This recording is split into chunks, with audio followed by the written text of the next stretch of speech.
आज का अंश इफिसियों 2 अध्याय वचन 14 से 22 है।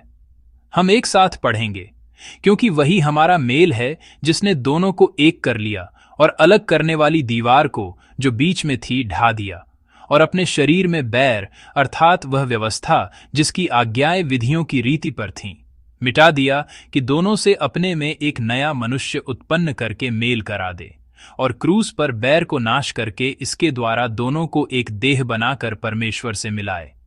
उसने आकर तुम्हें जो दूर थे और उन्हें जो निकट थे, दोनों को मेल मिलाप का सुसमाचार सुनाया, क्योंकि उसी के द्वारा हम दोनों की एक आत्मा में पिता के पास पहुंच होती है।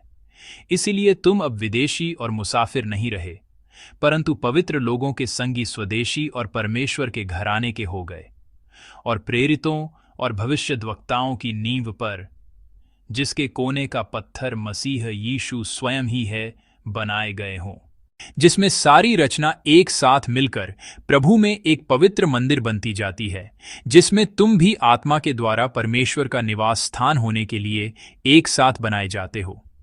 आमीन। आज का वचन इस महान घोषणा के साथ शुरू होता है, वही हमारा मेल है।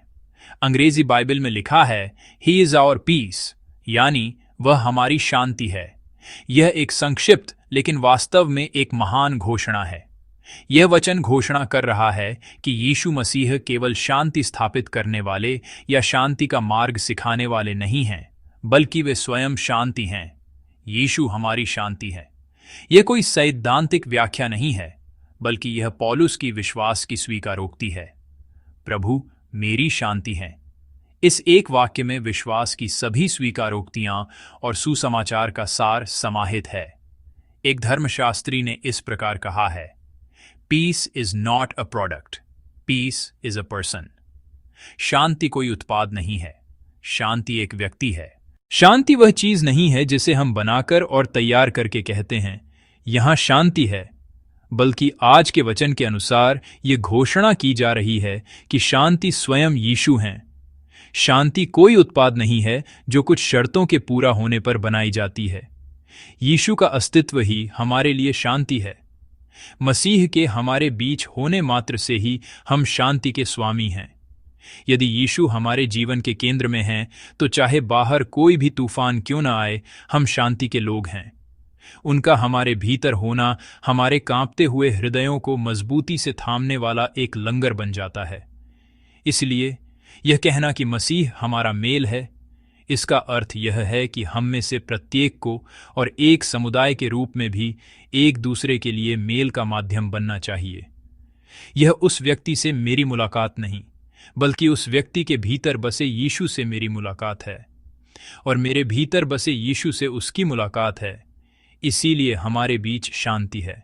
इस प्रकार परमेश्वर वह है जिसने यीशु मसीह के शरीर के द्वारा 2 भागों में बंटी हुई चीजों को एक कर दिया है।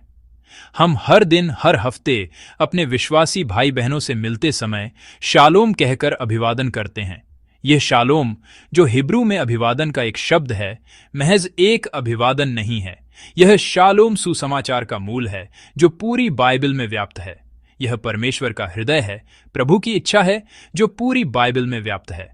गिनती की पुस्तक के अध्याय 6 पद 26 में पुराने नियम का एक आशीर्वचन है। इसे हारूनी आशीष भी कहा जाता है। यहोवा अपना मुख तेरी ओर करे और तुझे शांति दे। परमेश्वर का हृदय पुराने नियम से ही हमें शांति देना चाहता है।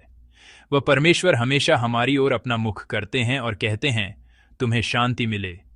जिस क्षण उनकी दृष्टि हम पर टिकती है, हमारा जीवन एक शांतिमय स्थल बन जाता है। परमेश्वर आज भी हमसे कहते हैं, मैं तुम्हें शांति देना चाहता हूं। यह हमारे प्रति परमेश्वर का अपरिवर्तनीय हृदय है। लेकिन दुनिया ने उस शांति को खो दिया। यद्यपि परमेश्वर ने दुनिया को शालोम की अवस्था में परमेश्वर की शांति से भरपूर बनाया था, फिर भी पाप के कारण मनुष्य और परमेश्वर के बीच का संबंध टूट गया। परमेश्वर और मनुष्य दूर हो गए और पड़ोसियों ने एक दूसरे से मुंह मोड़ लिया और झगड़ने लगे। तब से मानव इतिहास शांति खोने की कहानियों से भर गया है। शक्ति ने शांति की जगह ले ली, क्रोध ने बातचीत को निगल लिया और भय ने प्रेम को बाहर धकेल दिया। मानव जाति ने हमेशा शांति चाही, लेकिन मानवीय प्रयासों से कभी शांति प्राप्त नहीं की जा सकी, क्योंकि शांति मनुष्य द्वारा नहीं बनाई जाती, बल्कि यह परमेश्वर की उपस्थिति से मिलने वाला उपहार है। लेकिन परमेश्वर उस टूटी हुई दुनिया में आए। उन्होंने मानव शरीर धारण करके अपने पुत्र यीशु मसीह को इस धरती पर भेजा और क्रूस के द्वारा मनुष्यों के आपसी, परमेश्वर के साथ और प्रकृति के साथ हमारे संबंधों को फिर से एक कर दिया। यीशु दूर से हमारी ओर यह नहीं पुकारते कि तुम्हें मेल मिलाप करना चाहिए, मेल मिलाप करो। वह जो सीधे उस टूटे हुए रिश्ते के बीच में आए, वही हमारे परमेश्वर यानी यीशु हैं, जिसने दोनों को एक कर लिया और अलग करने वाली दीवार को जो बीच में थी ढा दिया। जिसने अपने शरीर से उस दीवार को गिरा दिया, वही यीशु हैं। परमेश्वर और मनुष्य के बीच की खाई, लोगों के बीच की दीवार और लोगों और प्रकृति के बीच की अनगिनत खाइयों में यीशु अपने शरीर के साथ आए और उस शरीर को तोड़कर उस दीवार को एक पुल बना दिया। दीवार जितनी ऊंची होगी, जब वह गिरेगी तो उतनी ही लंबी पुल बन जाएगी। क्या आपके जीवन में परमेश्वर के साथ कोई लंबी दीवार है? क्या आपके परिवार और पड़ोसियों के बीच या कलीसिया के सदस्यों के बीच आपके दिल में कोई गहरी दीवार है? आज इस समय हम अपनी ताकत से उस दीवार को नहीं गिरा सकते। यीशु यहाँ आए हैं और यीशु के लहू से ही वह गिर सकती है। जब वह दीवार गिरती है तो वह टूटे हुए रिश्तों को जोड़ने वाला एक पुल बन जाती है। मैं प्रभु के नाम से आशीष देता हूं कि आज सुबह आपके जीवन में ऐसी अद्भुत आशीष हो। यीशु ने भी ऐसा ही किया। अपने पुनरुत्थान की सुबह और उसके बाद के दिनों में वे अपने शिष्यों के पास गए। हालांकि शिष्यों ने सुना था कि यीशु जी उठे हैं, फिर भी वे डर से कांप रहे थे। शायद पहले वे खुश हुए होंगे, शायद पहले वे हैरान हुए होंगे, लेकिन वे ऐसे लोग थे जिन्होंने यीशु का इनकार किया था, उन्हें अस्वीकार किया था और भाग गए थे। और उस अपराध बोध के कारण उन्होंने दरवाजे कसकर बंद कर दिए थे ताकि कोई अंदर ना आ सके। तब यीशु बंद दरवाजों के होते हुए भी उनके बीच में प्रकट हुए और अपने शिष्यों से जो पहला शब्द कहा वह था, शालोम, तुम्हें शांति मिले। इसका अर्थ था, यीशु जो स्वयं शांति हैं, यहां हैं, डरो मत, कांपो मत, मैं यहां शांति दूंगा। वह एक छोटा सा अभिवादन शिष्यों और यीशु के बीच की दीवार को गिराने का क्षण था। क्रूस ही परमेश्वर का वह संदेश है जो इस मेल मिलाप को संभव बनाता है। डरो मत, मेरा सामना करने से मत बचो, मैं तुम्हारे साथ मेल मिलाप करना चाहता हूं। यह पुनरुत्थित प्रभु की पहली आवाज थी। प्रभु जिन्होंने क्रूस पर शांति स्थापित की और पुनरुत्थान के द्वारा उस शांति की पुष्टि की, आज हमारे भीतर कह रहे हैं, डरो मत। लोगों के बीच के रिश्तों में, परमेश्वर के साथ हमारे रिश्ते में और हमारी सभी परिस्थितियों में वह कहते हैं, डरो मत, मैं तुम्हारी शांति हूं। जब मैं अपनी पिछली कलीसिया में एक सहायक पादरी था तो एक दिन वरिष्ठ पादरी ने मुझसे एक काम करने का अनुरोध किया, लेकिन मैंने चाहे जितना भी सोचा, मुझे लगा कि यह सही नहीं है। 10 बार सोचने पर भी यह 10 बार गलत लगा और 100 बार सोचने पर भी यह 100 बार गलत लगा। इसीलिए मैंने आधे दिन तक सोचने के बाद एक छोटा संदेश भेजा, पादरी जी, मुझे लगता है कि यह करना उचित नहीं होगा। उस संदेश को भेजते ही मुझे बहुत पछतावा हुआ। मैंने इसे क्यों भेजा? मुझे बस काम कर लेना चाहिए था। मैंने क्यों अपनी सीमा लांघकर ऐसा कहा? जैसे ही पछतावा मुझ पर हावी हो रहा था, उनके उत्तर ने मेरे दिल को पिघला दिया।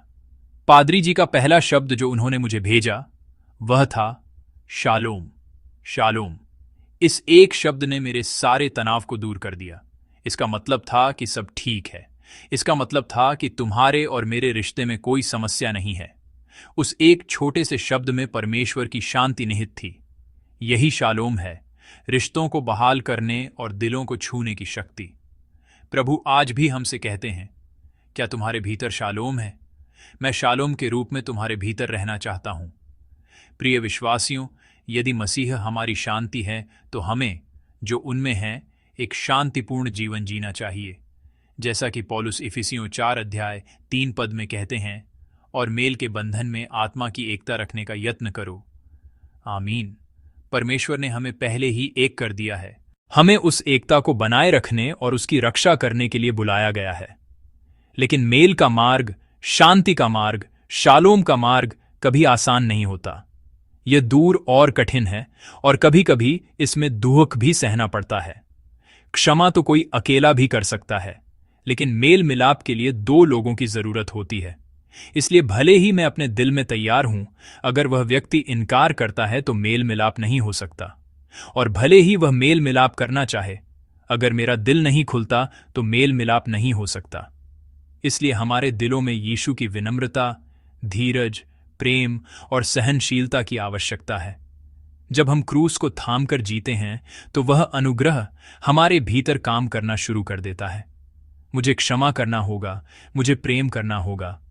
मेल मिलाप वह चीज है जिसे मैं अपनी शक्ति और अपने दिल से कभी हासिल नहीं कर सकता।